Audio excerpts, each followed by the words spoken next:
So, we are just going to explore a few questions on self inquiry with Aruna.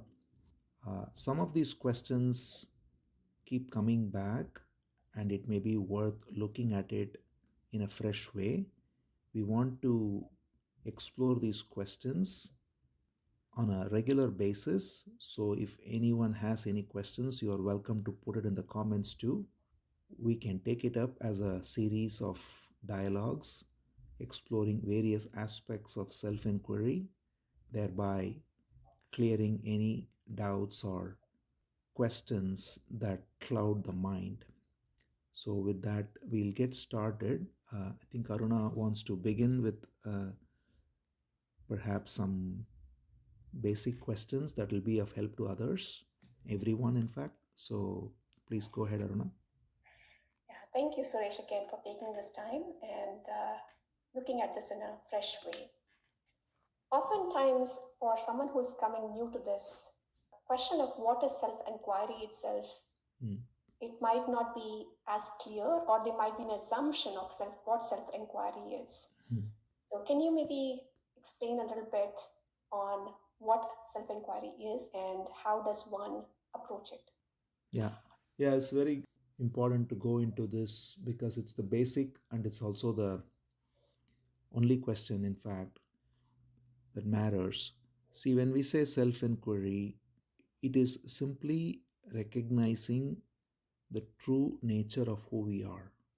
So, the first recognition we have is that we take ourselves to be various identities associated with the body and mind, which are referred to as I.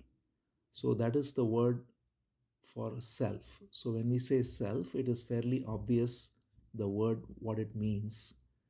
The self refers to the first person and whatever identity the first person feels one has. But what we also observe is that because of taking oneself to be various identities, there is conflict, there is desire, there is fear, there is all of it. For instance, the body is taken to be the self, and the body is a source of many different ailments. It goes through ups and downs and so on, and one gets attached to it, and therefore there is some suffering with that. The mind, similarly, also is identified as me, and whatever the mind goes through, the moods, the feelings, the thoughts, all of it goes through again highs and lows, and they tend to take one for a ride. And again, that is a source of suffering, conflict, and so on. So, the real question behind self inquiry is, am I what I take myself to be? Because if I am the body, then of course the body is born, it lives for some time, and it dies, and it goes through diseases and so on. So, there is the inevitable impermanence and decay of the body. Same with the mind. The mind is formed and unformed in many ways. So, the real question is this truly myself? Or is it something I take to be the self due to various reasons, and that is causing this conflict? And if so, is there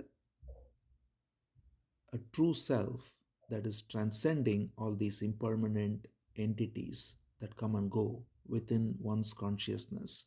So that's the essential question of self inquiry.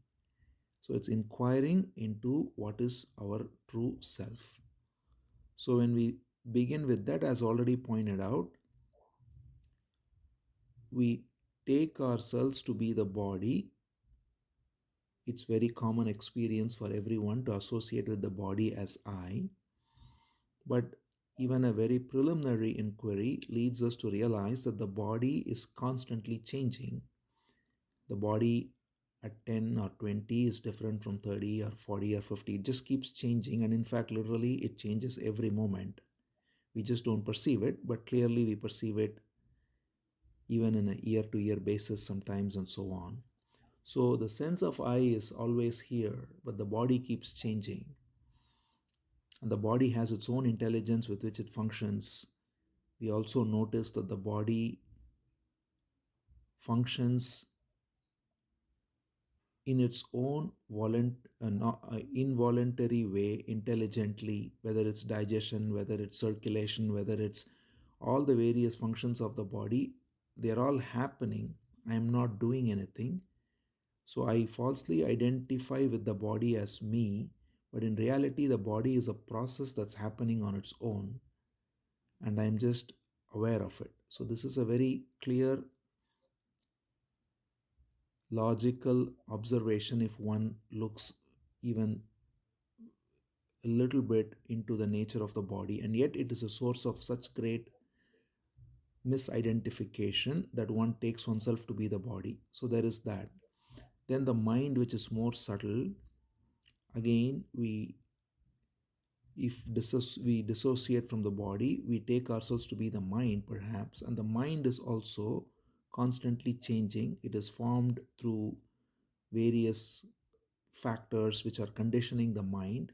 And the mind, again, first of all, what we call the mind is nothing but a collection of thoughts, and the thoughts that are floating in memory are always changing, and there is an awareness of these thoughts. I am aware of all the thoughts that are there now and whatever that was there years back.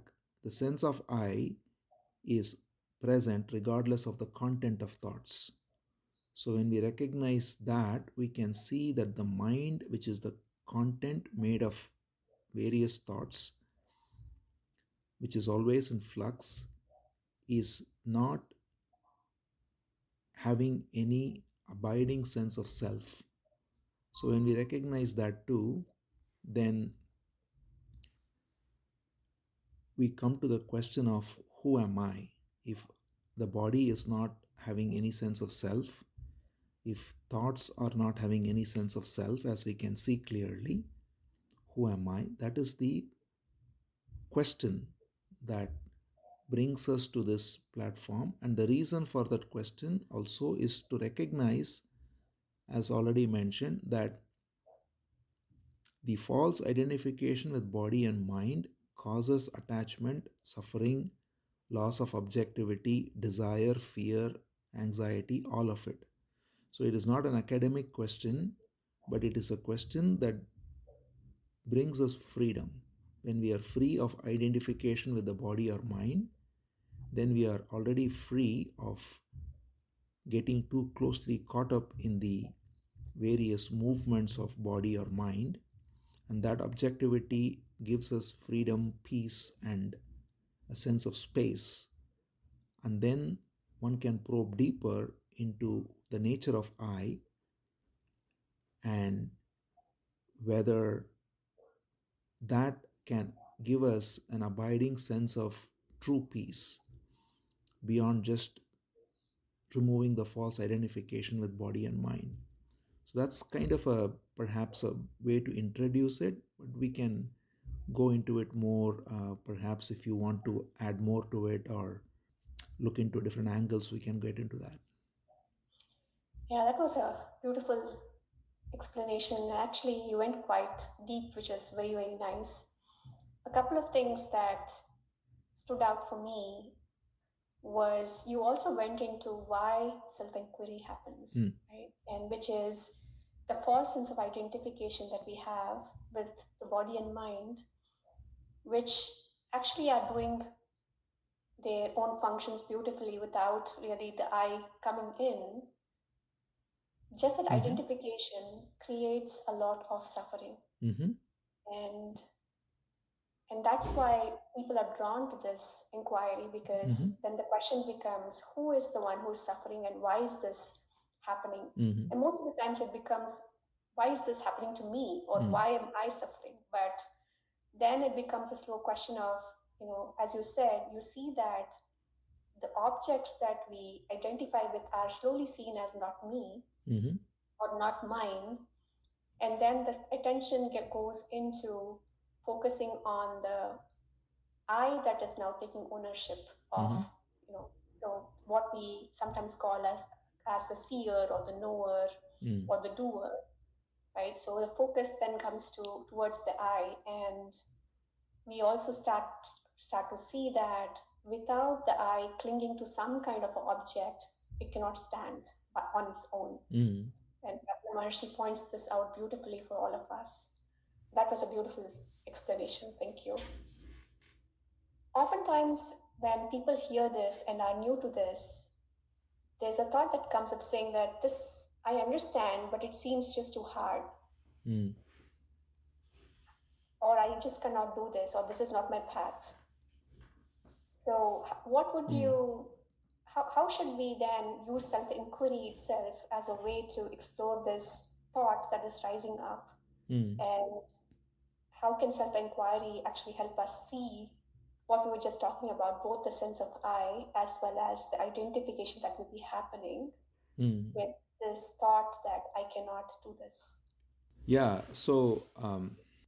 So first of all, as we already said, right, the reason we engage in self inquiry is not out of any academic interest or some philosophical speculation, but it is to be free of suffering and to recognize our true nature as peace and true happiness and love. So we have to have that sense of um,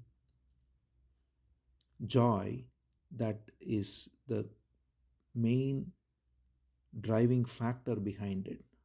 The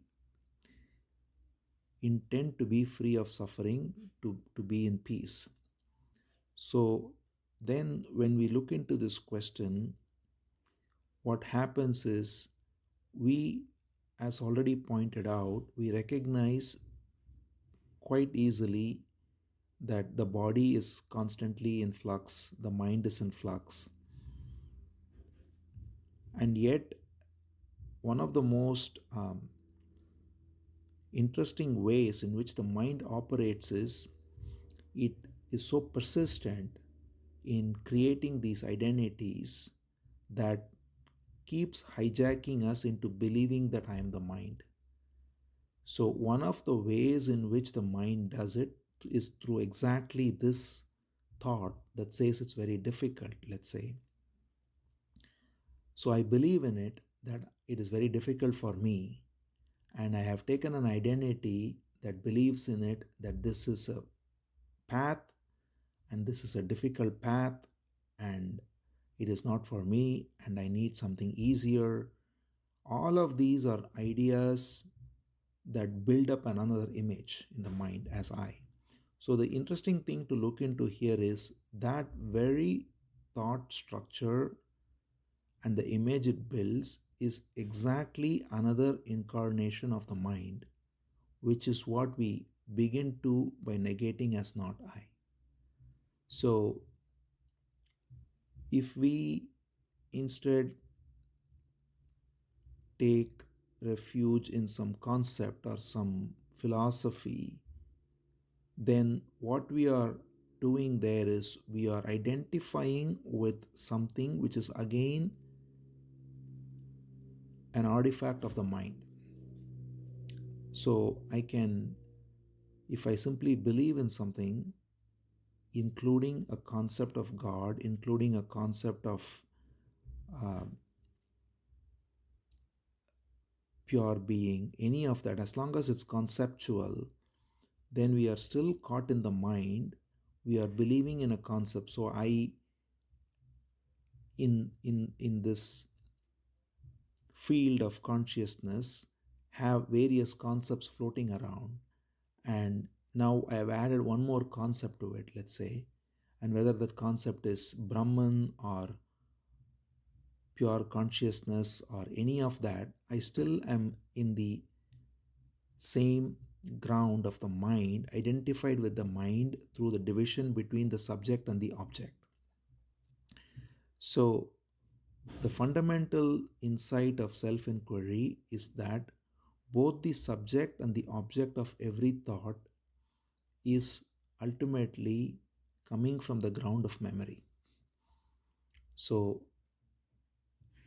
it may be useful for transactional purposes for various activities, but one has to be very clear to recognize that the very doer, because you mentioned the doer or the thinker, we think let's say we are clear that the objects are not I. There is no I in the body, there is no I in the object of thought. But the question is, who is the thinker? There we think I am the thinker, and the thoughts keep coming and going. But then if you look at it, every thought has the thinker rise along with it. The thinker and the thought rise together. And so anytime I have a thought, if we look at it carefully, we also recognize that the very thought has with it the notion of a thinker. And the thinker is an identification that believes in the thought. So this particular thought, which says it's very difficult, is another thought, and there is a thinker associated with it who therefore says it's not for me, I will find something easy. And all of this is a projected image of the I, which believes in this thought and therefore looks for something else. So the very pointer of self-inquiry is to question the very thinker, not just the thought. So when we look at it in this way, we recognize that I am aware of not just the thought but the thinker, this image that comes up and says it's very difficult for me, I need something very easy. All of this is coming up from the same ground. It is all seen in the field of awareness. So if I am alert in this way, because the other way is to be lazy, right? We can be, that's the way the mind presents, is no, just believe in something else, right? And if I go for that, that's the lazy way, where I just identify with another concept of the mind as me and take some refuge in it, but that refuge is never going to last because it is only a concept. That is why people who believe in some things, they can easily be convinced otherwise. In the extreme cases, people convert from one religion to another and all the rest, because it's just a belief structure which is not the inherent nature of being but an acquired thought. And as long as a thought is acquired, it can be also removed, no matter what the thought is.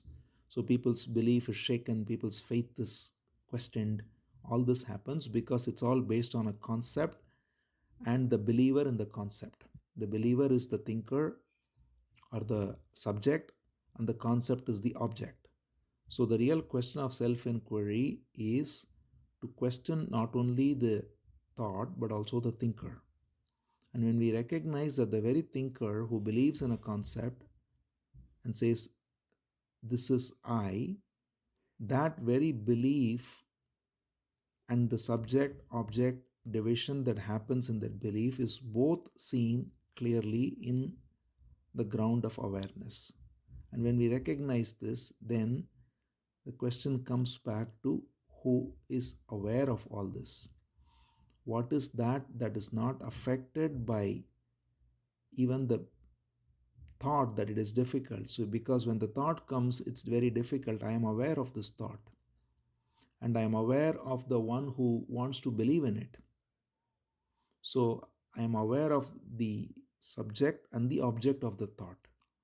And so if I stay with that, then what remains is only that awareness, which is simply aware of this very thought along with the thinker that came up with it, and it subsides. But if I believe in that thought, then of course I get caught in another identity which is looking for a different path or a method, and thereby creating time, creating distance, creating goals and all of it. The direct pointer here is we are already the ground of awareness in which thoughts come and go. If we lose that ground and get caught in a thought, we are going to get lost in another identity which will then, let's say, even project a future goal of enlightenment or heaven or anything, and I am thereby not recognizing the inherent freedom available as awareness now. So that's why one has to be alert and not fall for the trap of the mind that says it's difficult. That is only another thought. That's what we need to be clear about. And if we are clear that it's just a thought that rises and says it's difficult, and who is aware of this thought, we are back to the same simple question, which is true self inquiry. Yeah, a few things that I think were really helpful for me to internalize were that the thought and the thinker actually arise together. Hmm. We often think that the thought arises to the thinker, or the thinker happens first and the thought happens afterwards to the thinker. But as you pointed out, when we examine that, even that thought or that belief that there's a thinker and a thought and they're arising one after another successively, or I own this thought, that when it's that's really seen through, it is realized that actually it's happening simultaneously, and the thought itself is giving energy to the thinker, right? And only when we invest in an idea of me as a thinker having a thought, that this thought lasts, or it can take on more identification in terms of a story about how in the past, or something happened similarly that you can create a story about, where you tried and it didn't work or whatever, or in the create an imagination like this is in the future, that this is too hard and I'm not never going to get there, right? But I think the point that the thinker is the one we are investigating is a really crucial one to really internalize and see, explore it, investigate it if that's true for ourselves. Yeah, I mean, one quick thing to add there is, see, we have to, if we look at it clearly, we can see that the thinker and the thought are both happening to me. See, that's the thing. There is an I prior to the thinker and the thought rising. Because who is aware of the thinker and the thought? I am aware of the thinker and the thought. And the sense of I, which is the very sense of existence, is prior to both the thinker and the thought rising. So if because I get identified with the thinker as I am losing sight of that which is prior to the rising of the thinker along with the thought. So the real subject is underlying the false subject object duality of thought and thinker. So that's the important thing we lose sight of, and therefore once we see it, then it's very easy. We can see this very clearly. It is like in many cases how I've seen pictures where if you see it in a certain way, a different thing reveals itself in the picture, and once you see it, you cannot unsee it. But until you see it, you don't see it. So it's in a similar way. It is always there, but we don't see it. But once you see it, you cannot unsee it. You recognize that all of this is rising to me, the thinker and the thought. So, who is this I to whom the thinker and the thought rises? That is the pure I am, the sense of existence. And that doesn't change. The content of the thought and the thinker changes. The important thing is every thought and thinker, the thinker also changes. If I am identified as a citizen of a particular country, then that identity as I has a certain set of thoughts. Then if I am identified with a member of as a member of a family or as an employee of a company, each of these identities as I, which is the thinker, and the thought that is associated with that thinker rise together concomitantly. But in each of those cases, whatever the thinker and the thought are, they are all rising to the same ground of existence, which doesn't change. So, to arrive at that ground of existence that is unchanging, regardless of the ever changing content of thought and thinker, is self inquiry.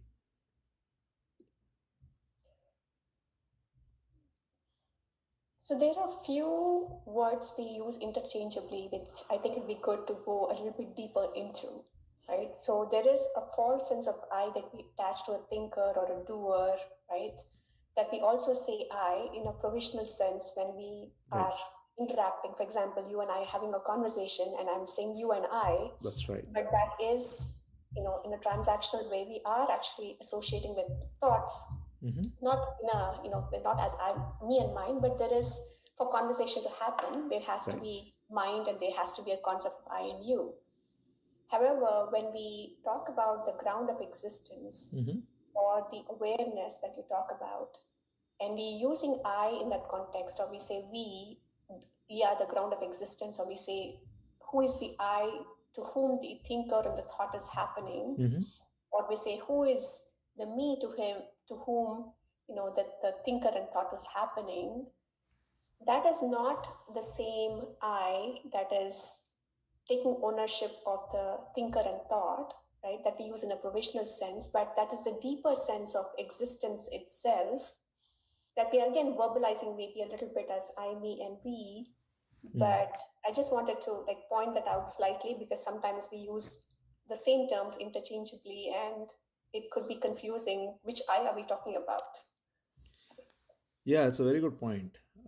We certainly, when we talk about things, as you very accurately pointed out, we use as first person pronoun I for the thinker or for the doer.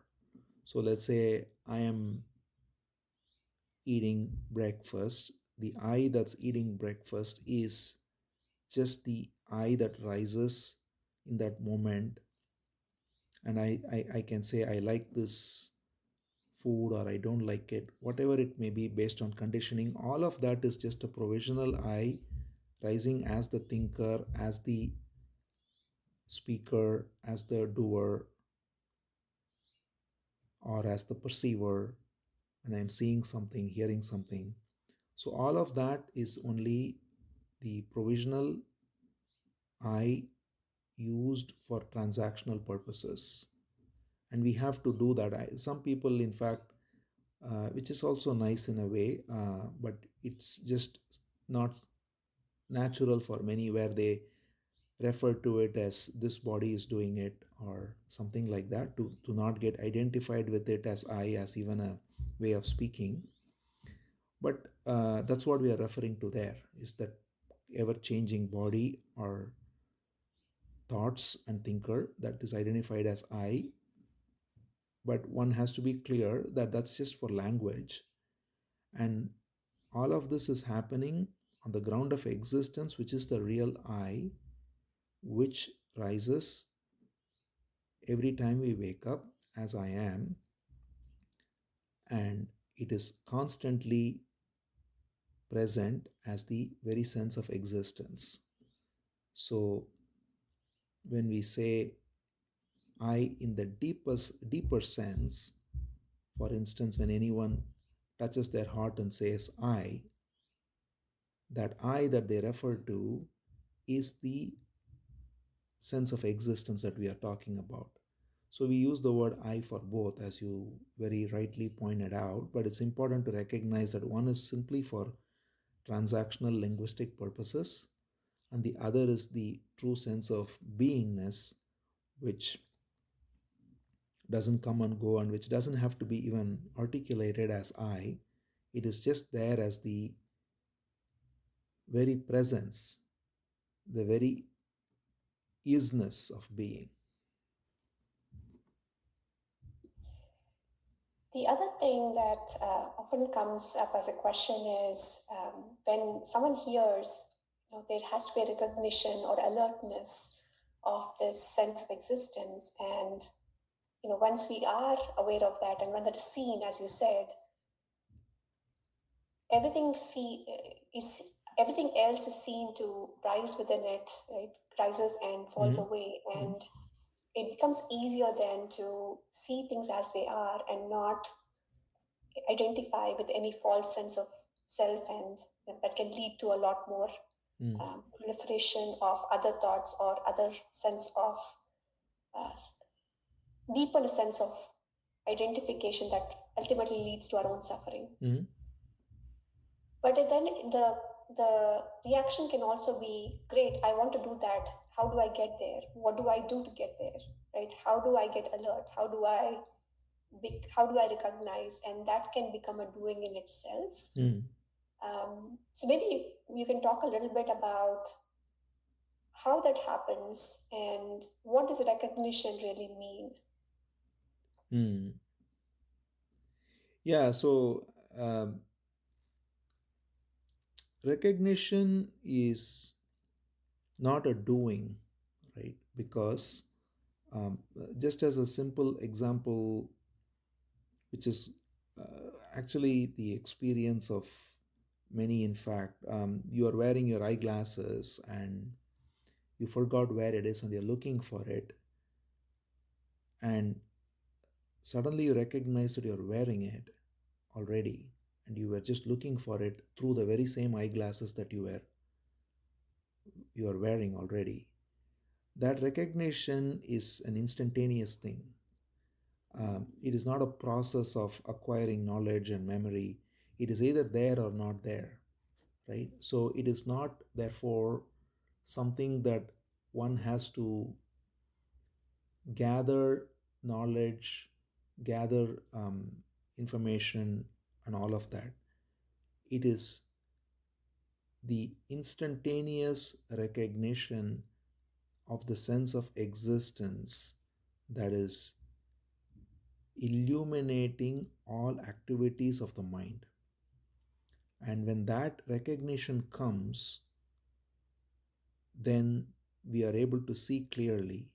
So it is therefore not a doing, because um, any doing again has the duality of subject and object, the doer and the deed. So if I make being into a becoming, then I am still caught in becoming, which is what we do, is that we make being, we recognize perhaps that, at least intellectually, one recognizes that all becoming, whether it's the body becoming through time old and all the rest, or the mind becoming through time good at some things, bad at some things, and all of that, we recognize that all this becoming is therefore changing. Becoming means it can also unbecome. So we recognize that there is a ground of being which is free of becoming. But then the trap that the mind puts is, now I have to do something to realize the being. And in that, it makes the being into another becoming, which is the game of the mind. Mind is nothing but time. Mind functions only in time, and therefore mind is useful for time bound activities. If one has to learn playing the piano or learn a recipe or do whatever, that requires time, becoming, all of that. But to recognize the sense of being that is prior to the mind cannot be done by the mind. So one of the tricks the mind always does, because mind knows only becoming, mind does not know being, and therefore the mind will make anything into a becoming, including being. So once I make the being into a becoming, now I have a goal in the mind, that I have to realize this so-called true self, and I have some conception of it. Then I say I have to study all of this, I have to do all of this, I have to practice, I have to do this, and then I'll become one day. And that entire process is only the mind deluding and thereby perpetuating itself through the same process of becoming it was using for everything else.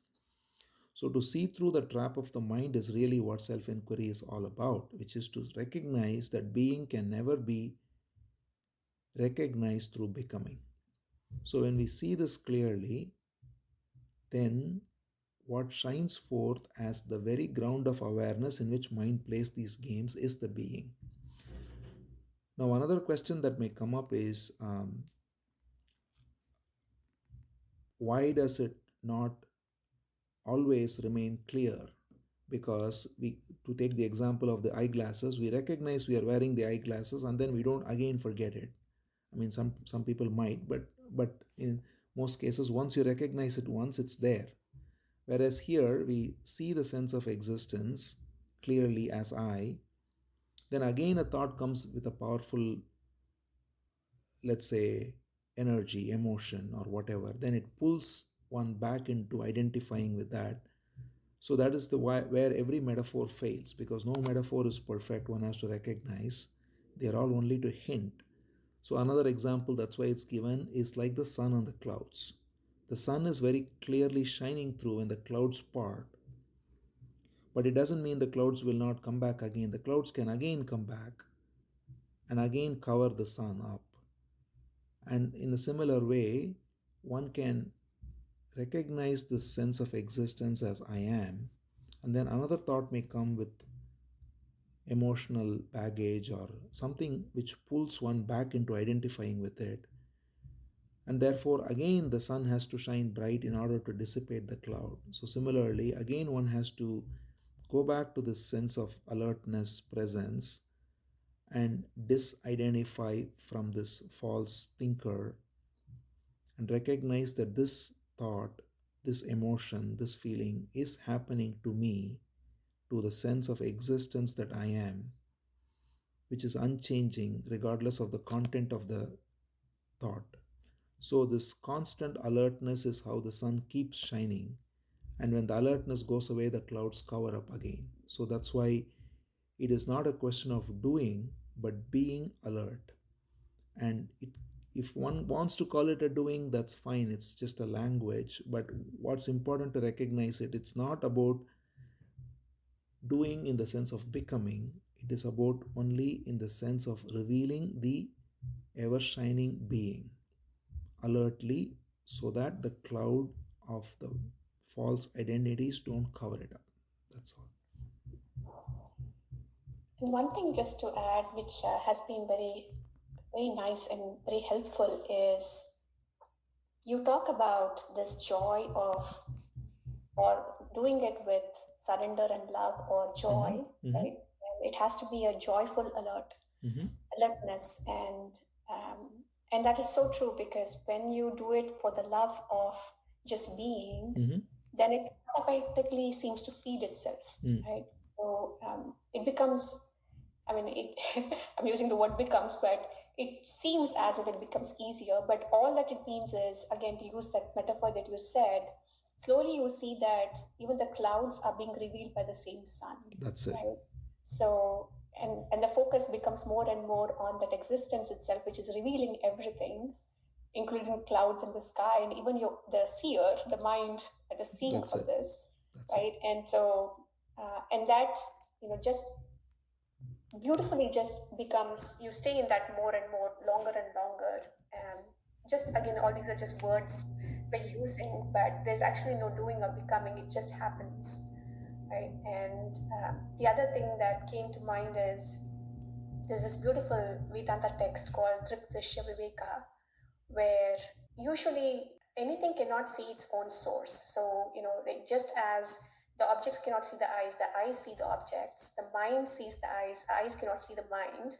Similarly, the mind cannot see its own source, right? It's only when the mind is surrendered with love is that the source by itself, or our sense of existence, is revealed. It's always there, but it's clouded as it were by the mind, by the thoughts.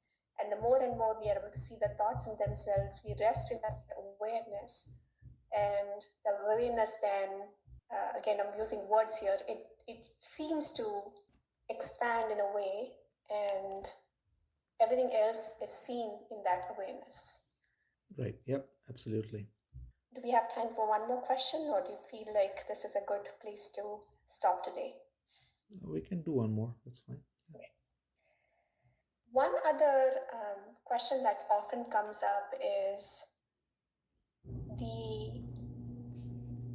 the thoughts themselves are associated with some kind of memory, right? Usually, that's how the sense of image is formed, and we can see that from time to time. But is the recognition itself also a sense coming from a sense of memory? Because we're hearing that as a teaching, whether it's from Hmm. Ramana Maharshi or from a book or from a teacher or teaching of any kind. Hmm. Is that also associated with memory? And is that recognition also then something that is coming in the mind? Hmm. Or is that outside the mind and it's more how does that happen? Is the Hmm. recognition happening by itself, or is that still some kind of memory that we're carrying because we hear a teaching? Yeah. So, see, as we said, anything that is a memory is only a concept that we know that we have acquired from the past, right? Even if we make this into a concept that I have heard from Ramana Maharishi or wherever it is, that there is the sense of existence that's prior to thought, and I make that into another concept, that's possible. But what is important to recognize is that that is not the sense of existence, then. That is again another thought. So, the truth is never a memory, because if I make this into a memory and I, let's say, recall because I have read something that no, I am not this thought, and that is what sometimes many people do as even part of Vedanta, is that they just negate everything else and then they say, I am that, which negates everything. But the thought that says I am that which negates everything is also not the true I. So there may be memory, there may be recollection of what one read or teaching heard or whatever, but that itself happens in the ground of existence. So, what's important for us to therefore recognize is that we, the moment we believe in any concept, including this concept, if we make it into a concept of I as pure existence, we have to be very alert in asking, where is this rising? Because the sense of existence is prior to even the concept of the sense of existence. So, if we recognize, therefore, not through, therefore, there is the memory can never touch it. Knowledge can never touch it because it is there prior to all memory and all knowledge. So, right now, even when we are speaking, if we recognize that it's all happening in the ground of existence, there is the spontaneous rising of existence that makes all other perceptions, thoughts, activities possible. And that spontaneous rising of existence as I is before any thought rises. So, to make I into another object of thought can happen only on the ground of the I that is prior to thought. So, it's not memory that one can therefore ever come in contact with truth. It is not through memory, but one has to recognize through this inquiry that memory is, even memory of truth is a fleeting phenomenon happening on the ground of truth. And as you also alluded to, this is not an academic or even a, let's say, a discipline that one has to simply do mechanically, because one can taste the great joy and the freedom of this recognition. See, the most amazing thing here is that every problem that I might think I have doesn't belong to my sense of existence. The problem only belongs to the body or the various identities acquired by memory, which is mind. And the sense of existence is prior to all these identities. And the sense of existence, therefore, is unaffected and it comes up spontaneously. And that sense of existence that comes up spontaneously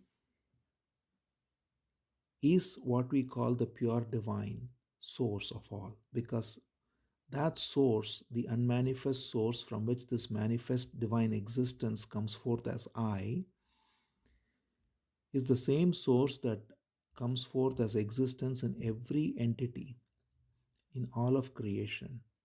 Therefore, when we recognize that all the problems that are there are only for the false identities that I take myself to be, and my pure sense of existence is always peaceful, always content, always happy, then I am completely unaffected by not only the movement of thought, but also I am having this sense of joy and peace that acts as the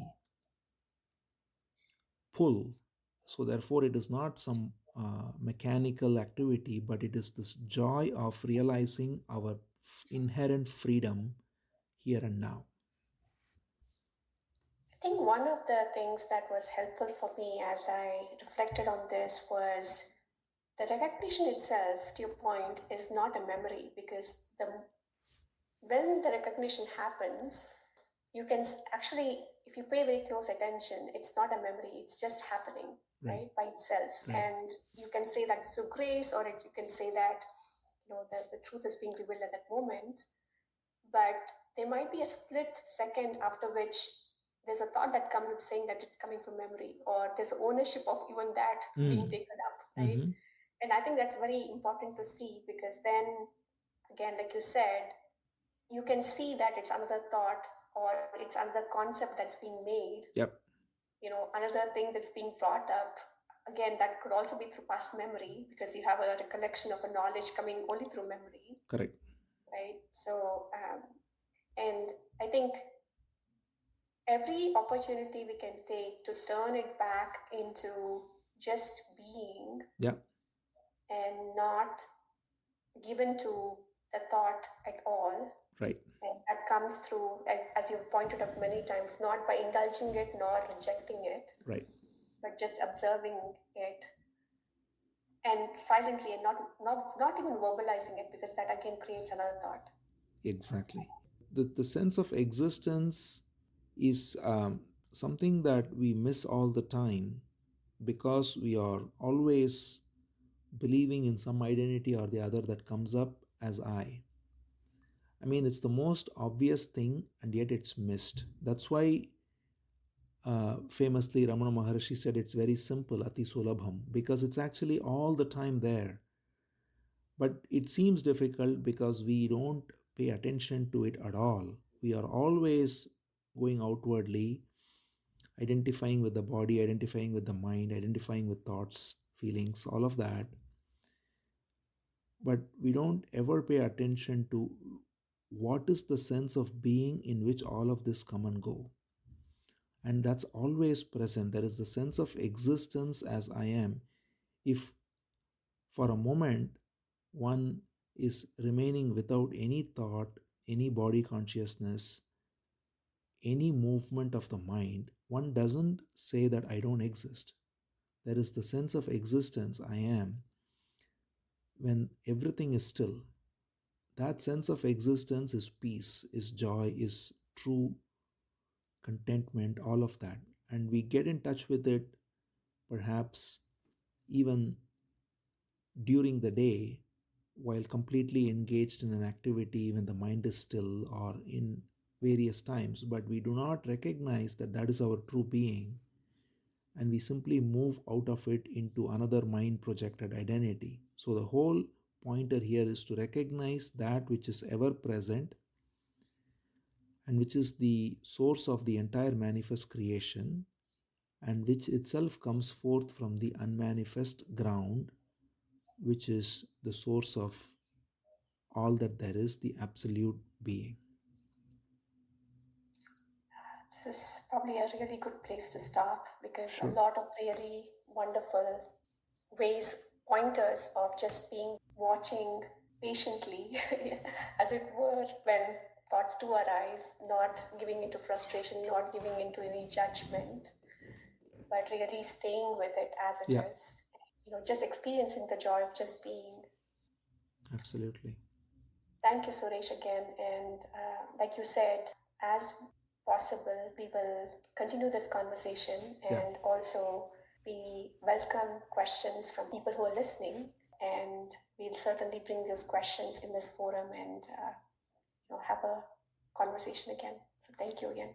Thank you. It's very good to talk about this in a fresh way every time, and yeah, we'll continue this series somewhat periodically, let's say, or whatever time frame that suits, so that more questions can bubble up and we can go into them on a regular basis. So yeah, thanks for initiating this conversation, and I'm sure it is of great help to many. Thank you.